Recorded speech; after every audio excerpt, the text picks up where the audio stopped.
Hello, welcome to the Monday edition of the Glenn Beck program. I don't know about you, but I was on pins and needles last week. I would put my life on hold, waiting with bated breath to find out what the president had to say about the Ground Zero Mosque. Well, he finally told us, and I didn't know this at all, he finally said that Muslims had a constitutional right to build the mosque. Well, when questioned about this crazy response, he said this. In this country, we treat everybody equally in accordance with the law, regardless of race, regardless of religion. I was not commenting, and I will not comment on the wisdom of making a decision to put a mosque there.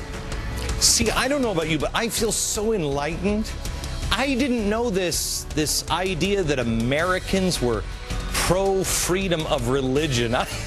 You know, it's times like these that I'm so glad that we have such a fan of the Constitution in the White House to remind us simpletons of the brilliance of our founding fathers. Oh, can you even imagine what it would be like if we had a president that,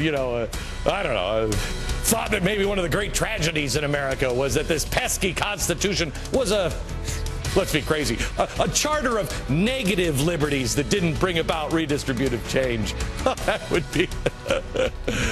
By the way, 61% of Americans already understand we have the right. We have a right. You can be a Christian, a Muslim, a Jew. You got a right. We get that. But 64% don't think there's any wisdom behind that decision. So, Mr. President, next time you want a teachable moment, you're going to comment on it. Maybe it should be about this part and not about this part. Oh, and by the way, while the president worried about the Ground Zero Mosque, there's something he's not paying attention to. It's called the Hindenburg omen. Oh, yeah. Oh, it's going to be a happy, happy Monday show. Come on along, kids.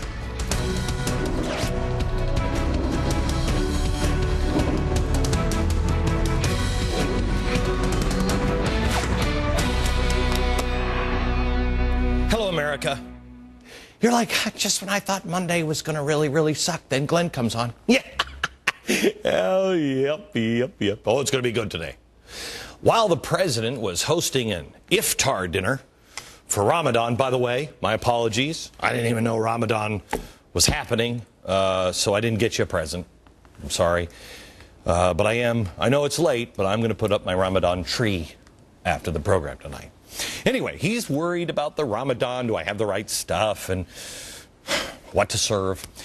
He's also worried about the police, what they're doing in Cambridge and Arizona. He's been out celebrating the recovery summer. He needs vacations from his vacations. He's got to be so tired. He seems either completely oblivious or completely content with the economic reality in America today.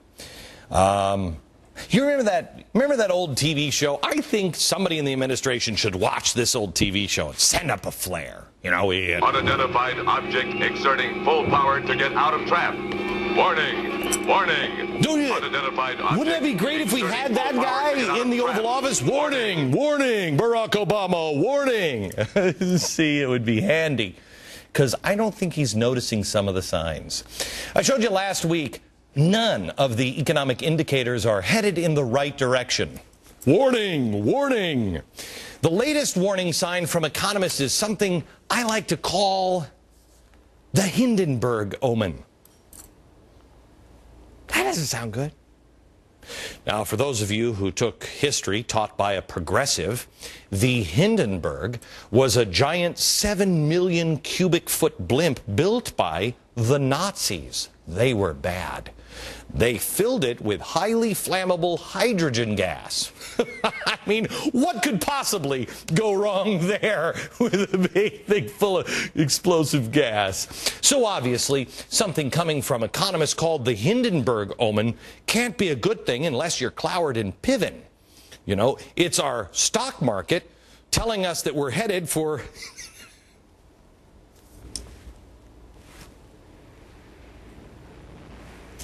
The Hindenburg omen serves as a technical indicator of impending stock market crashes. Well, we met the requirements for a Hindenburg omen on Friday. Yeah, he was having a Ramadan dinner while these things were happening. You see, there's about 5 of these things are very technical, and I don't want to bore you with all the details. Looking back at history, the probability of all these things happening means that there is a market move greater than 5% to the downside after a confirmed Hindenburg omen. That means we're going to have a market go down at least 5%, and the chances of that, with all of these things happening, is about 77%. So, a market crash is not a mortal lock when the omen is in effect, but every New York Stock Exchange crash since 1985 has been preceded by the Hindenburg omen. And the 5% move usually takes place within the next 40 days. 40 days. What? 40 days. Why does that sound? You know, we'll almost be in October in 40 days. October. Why does that one ring a bell? I remember the last time the Hindenburg omen conditions were met in a big way was October 2008, when the market crashed. And then before that, it was October of 1987. And then October of 29. Oh, the humanity. Yeah. Sure, there's nothing to worry about here this October. It's just the Hindenburg omen. Let me tell you something.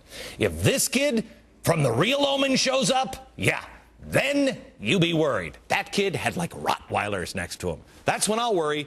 I'll look at that kid and I'll be like, oh no. Then you panic. Right now, it's just geeky financial talk. Don't worry about it. Eat your Ramadan dinner. It's great. It's great. By the way, if you are a geek and you'd like to get all the information without the spooky kid, you just grab my free email newsletter at glennbeck.com and we'll have all of it in there.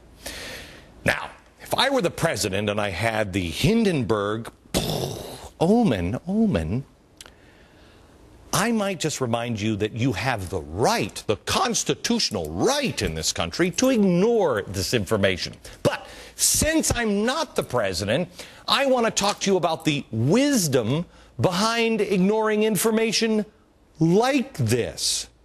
Not real wise. I've talked to you before about the perfect storm that has been brewing globally. The best way to describe it is that there are many different forces and factors all working against America simultaneously. All of these things we have beaten in the past, but I don't think that we've ever hit all of them at once and survived. At some point, the storm is going to wash ashore, and there'll be nothing we can do about it if we haven't already battened down the hatches. I want you to come with me. Come to Jamaica. Let's talk a little storm here. Come to Jamaica. Everything is airy. Look at the perfect storm. And I want you to ask yourself, hey, what solves this? Does an election in November solve all of this? Does the president? Does the Tea Party movement solve all of this in November? Let's look at them one at a time. Number one on the list, the Middle East. We have more on this coming up in a little while. Kind of spooky stuff happening in the Middle East. Iran getting closer to confrontation with Israel. Another flotilla is headed out soon. Tensions are heating up with Lebanon. And Obama, surprisingly, hasn't healed America's image as promised. Shocker. America is still hated by all of these people. Who saw that one coming?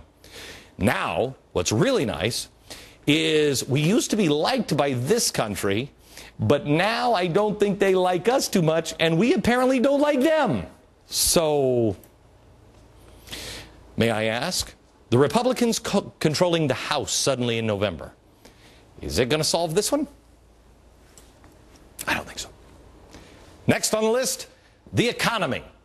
Again, let me remind you where economists are saying we're headed right now. It's great. We keep hearing all the talking heads babble on the street that, oh, everything's good. It's going to be... Now, I actually heard them on TV today scratching their heads because they say, all of the businesses and the banks and the financial institutions, they're all doing really well. I don't understand what the problem is. Because America isn't just a collection of companies. America, get this, people, individuals. We, the people. And right now, the people kind of suck. The companies are doing fine. Sure they are. But are the people? The companies are doing fine in China. Is everything fine and dandy with the people there? No. I mean, besides the fact that they have about 500 million people below the poverty line and that whole kind of kitschy one-child policy. I mean, what's not to love about that? Companies are doing well, but are the people in China? But that's who our government keeps propping up. They keep helping. Not the people, the companies. The latest in the $3 billion mortgage bailouts. Is that designed for the people? No. Who's that going to help? The banks. If the homes don't recover their value in the next 24 months and you lose your job, guess who still loses their house? But the banks? No. They get your neighbor's cash to ease their pain. So you still get screwed, but the banks are okay. I mean, isn't this bad enough? How about the unemployment? Unemployment number they're saying is 9.6. That's not the real unemployment number. It never has been the real unemployment number. The real unemployment number is called the U6, and it's the broadest unemployment measure that is available, and that is 16.5. That's when everybody, they count everybody.